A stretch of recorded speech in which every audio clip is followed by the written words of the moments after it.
So there's many African countries on lockdown right now. And case in point, South Africa is no different than everyone else throughout the world.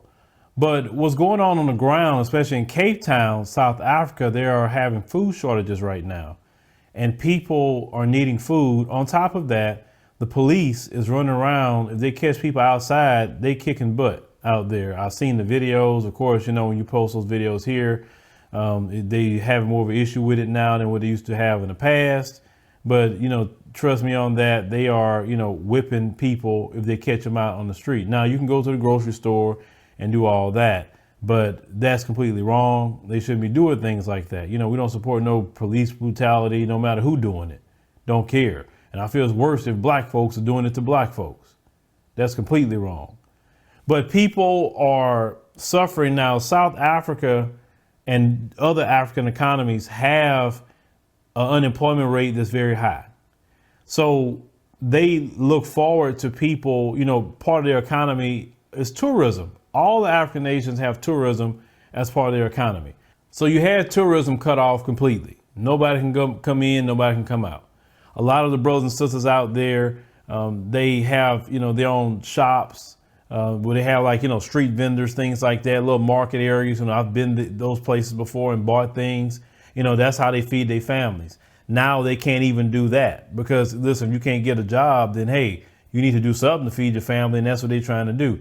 They cut all that off. So when you living, not even paycheck to paycheck, but you living what they would call hand to mouth, you know, meaning, you know, every day you just trying to get it and you miss a day, you know, you're not going to be able to survive. And that's what's happening. Being shut down for 3 weeks, a month, 2 months is extremely devastating to any economy in Africa. It is. Just like in this country, we have what we have, and you see what 1 month has done to us. So if it done the things it's done to us in 1 month, imagine what a month would do to a South Africa or any other African nation.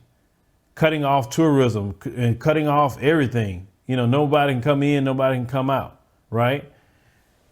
It's been an issue, it's been a problem. Now they're having riots, you know, and it's behind food. It's not behind people just want to get out there and just tear some stuff up. It's behind food. So people are going into grocery stores and different places and just, hey, just ransacking, getting food and getting out of there.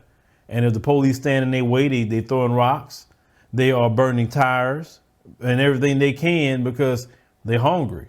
They're trying to get food from different organizations that's there, like Amnesty International, but it can only feed so many people because it's supposed to be the government's job to take care of that.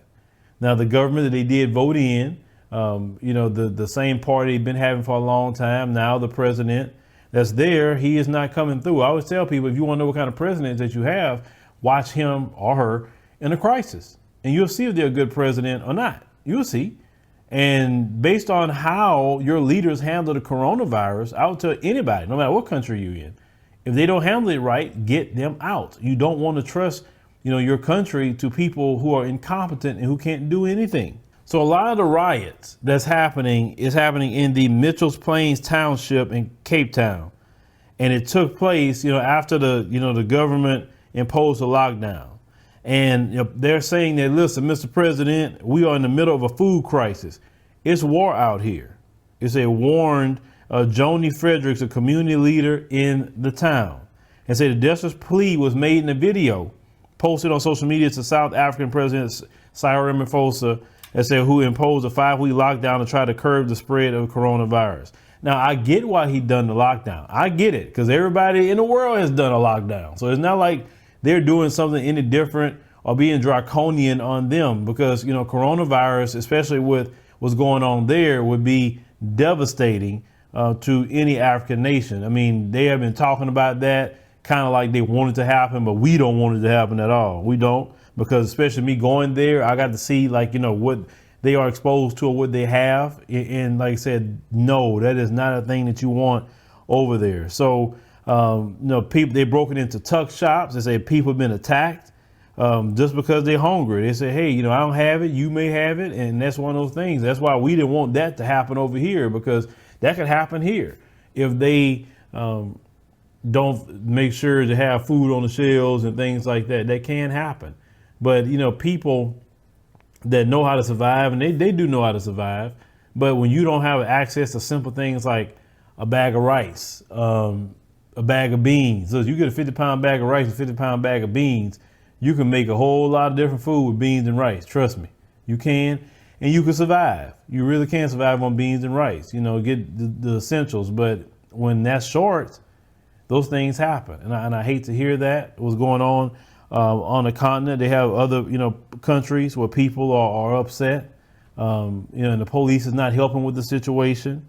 But hopefully that they can lift the lockdown, for them, or they can feed them, do something, because they can't operate like that. People cannot starve. People got children, etc.